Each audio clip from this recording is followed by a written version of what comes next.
Dear students, welcome back to a new session. So today's topic is shark. Okay, since we have finished first unit and second unit we are dealing with fishes, that is species. We have seen the general characters and classification. In that the type study it is given for you all is shark. Shark is also called as dogfish or scoliodon. Okay. Now coming to its classification, shark belongs to phylum Chordata, subphylum Vertebrata, subclass species and class Chondrichthyes, and also common name is Sorracoa. Okay, Sorracoa. So now coming to its distribution and also habit and habitat. Sharks, as I told you all, sharks are also called as dogfishes. These are distributed in Indian, Pacific, South America and Atlantic oceans, and also along the eastern coasts also. Now coming to this shark habit and habitat. Shark has an elongated snout and depressed head and compressed body. Okay, so this shark are marine and carnivorous fish feeding on crabs, worms and other smaller fishes. So in case of shark, sexes are separate, and if you see here, these are viviparous, giving birth to young ones. Coming to its external features of shark. External features, if we can see, the first one is body, fins and eyes. Now coming to this external features, if you see here the body is elongated, as I told you, body is elongated and spindle shaped, and it is compressed, and the body color will be in grey color on the dorsal half and tail yellowish color on the ventral part. So when the shark is fully grown, it measures about 60 centimeters in length. So this body is further divided into fins. Okay, the fins are nothing but they are flap-like outgrowths from the body wall, and these are cartilaginous and horny fin rays. These fins are again of two types. Those are paired fins and unpaired fins. What are paired fins? Paired fins are these are attached ventrolaterally together in the trunk region. Okay, and the unpaired fins are these are unpaired fins are called as median fins, and these are present from the dorsal, ventral and to the caudal area. That means in about from the middle of the body like a line. Okay. Now coming to eyes, a pair of eyes on either side of the head on the lateral side is present for shark. Eyelids are the outgrowths of the skin itself, and it is having a thin transparent nictitating membrane which is present all over the eye for the sight purpose. Next, if you see body apertures, what are the different apertures it is having? Mouth, nostrils, gill slits, cloacal aperture. Now coming to mouth. Mouth is transverse slit-like opening present on the ventral side.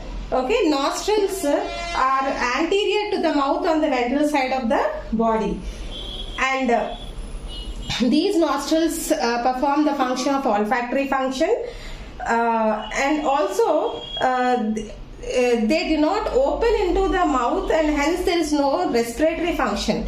Gill slits, if you see behind the eyes to each pectoral fin there are present.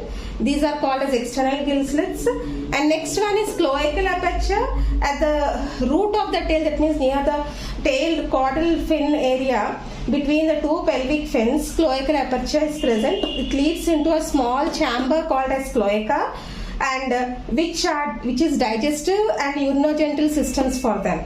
Okay. Now coming to its integument or skin of scoliodon or shark or dogfish. Integument is nothing but the skin of the shark.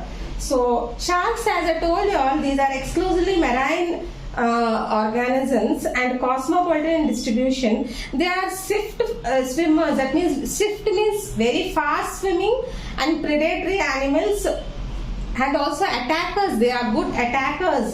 They attack all the small fishes, crabs, worms, anything. And also the skin itself is a tough, covered with different layers of layers present, that is epidermis and dermis. So the skin is divided into outer ectodermal or epidermis, inner mesodermal or dermis. So this epidermis is made up of many layers with stratified epithelial cells, and the inner most basal layer of the epidermis is possessing the columnar cells. Okay. Now the next layer is dermis.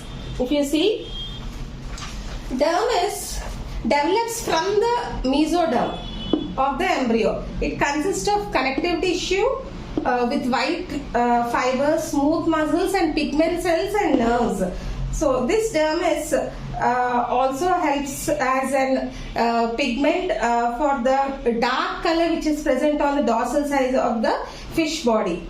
Okay. Now what is the functions of the skin? Okay, why this protective layer is there? What is function? How it protects? It acts as a protective layer to the internal organs against any injuries, and also mucus secreted by the mucus glands will reduce friction and also prevent any other microorganisms to enter into the body. Slippery nature of the skin protects the animal from predators. And also, as I told, it is having receptor pigment cells in the skin which detect the changes in the surroundings and also help in reacting the animal to the particular environment or surrounding. This is the functions. Now, coming to the exoskeleton of shark.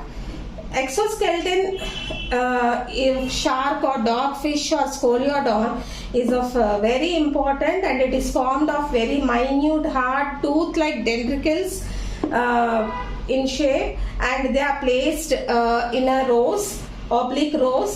So the main exoskeleton of shark is placoid scales, the scales which are present. If you see a close observation of a shark with a like if you dissect and see, you can see this and see under a microscope, you can see this scale shape that is called as a placoid scales. So if you see here, this placoid scales is very important, and it is having a very peculiar structure. This is a basal plate, and this is a median spine, and this is a lateral spine, and this is a pulp cavity. This is both are same. This is the one side what I have drawn. This is the pulp cavity, which helps, that means from the pulp of the cavity give the required secretions, which helps the exoskeleton to be always nourished and protect the body against any other injuries.